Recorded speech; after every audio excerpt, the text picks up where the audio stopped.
Hey everybody, this is Sully with 5 freaking onion rings, and in the time it takes to bake one of these, which is a delicious yeast bread that came out of my oven and freaking happy, you can have one of these. This is the Tyro79. $79 buys you an F4 board, 32K capable, 20 amp ESC, 1607 2800 kV motors, a 200 switchable smart audio VTX, and a camera with a 2.1 lens that some will say is not wide enough, like me, and others will say, wow, that's way too wide. No matter what you do, it will either be one or the other. The frame on this is very awesome. With a 4S 750 battery, this thing flies amazing. And by amazing, I mean holy cow. We're about to jump over to the flight. Like I say, I have an upcoming build video on this with some issues that I encountered, but otherwise, this is a fantastic quad. Let's just jump right into the flight.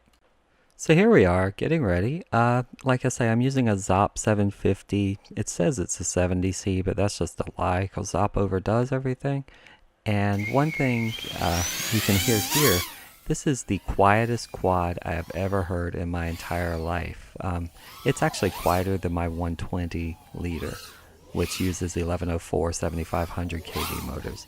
This thing is just quiet, and it's like shockingly quiet.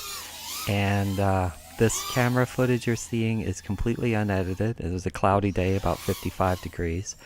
And like I say, it's the field of view. It's a little squished, so I think it might be a 16.9. I don't know. I don't have the cable to update the camera to look at the settings on the inside, so until I get a cable that I can do that, I can do. But that was a full punch out, and if you're watching the G meter, it will almost hit 3.9 to 4 Gs, which for a 3-inch quad I feel is amazing. It is by far my fastest quad, even over my Racer Star 1407 3500 kV motor. This one is just much faster. It is easy to fly. I-term, or at least it wasn't that breezy of a day, but I wasn't getting pushed around by anything. All the stick movements worked well. A lot of the issue I'm having going back and forth on it right now is just to see if I can get prop wash, which every now and then in the very worst circumstances I could, but otherwise, I mean, I pretty much had to push it to get any prop wash or anything. Like I try and say, the back and forth that you're seeing is simply me getting used to the camera angle, plus I lowered my rate so I wouldn't be as twitchy. I thought that would help me smooth out, but I don't like the lower rates, so I'm going back up on my rates.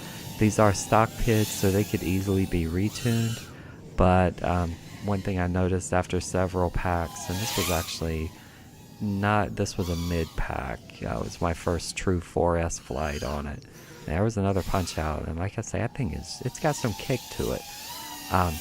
But one thing I noticed, that it looks like it's a little loose, and it felt a little bit loose, but I think that's mostly just from using stock PIDs and not anything with the quad that's a problem. I was using King Kong 3050 props. I didn't even attempt to use the got stuck in a tree, and that's the fun stuff. That tree hit did nothing to the quad at all, so I'm just holding on a second here. It's running down. Run over, grab it. And if you notice, I'm at 2 minutes 35 seconds, still 15.2 volts. So it's got some, it's very efficient, which is back to why I'm not using the stock props that it came with. These are King Kong 3050s, very lightweight prop, and they work great. I couldn't be happier with them.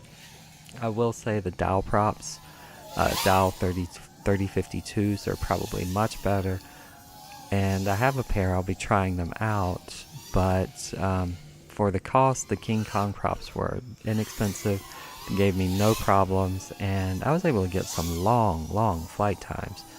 Once again, this is a 750 battery that's a ZOP, which means it's probably more closer to a 650 or so. And it flew great. Tons of punch outs. I think I get almost 5 minutes or 4.5 before I even think about coming in.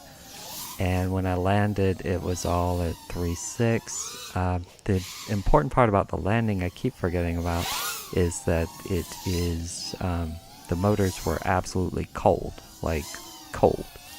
And I can't stress that enough. It was 55 degrees outside, so not warm at all.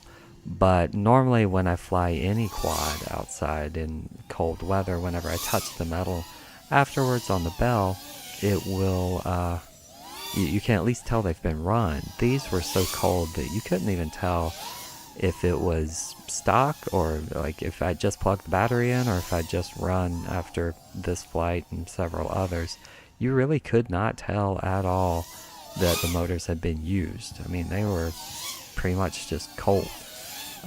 They're also very smooth and once again very silent, and flight characteristics on this thing are great with absolutely no tuning. I was 8K, 8K, stock PIDs, and just different settings for me. And that's going to do it for the flight. Like I say, I've got a build video coming up. I had a couple of small issues, but nothing at all of consequence. It's a great quad, $79. I have links down below. Once again, thank you so much if you stuck with me. I appreciate it. Links are down below. Give me a like and a thumbs up, and we will catch you later.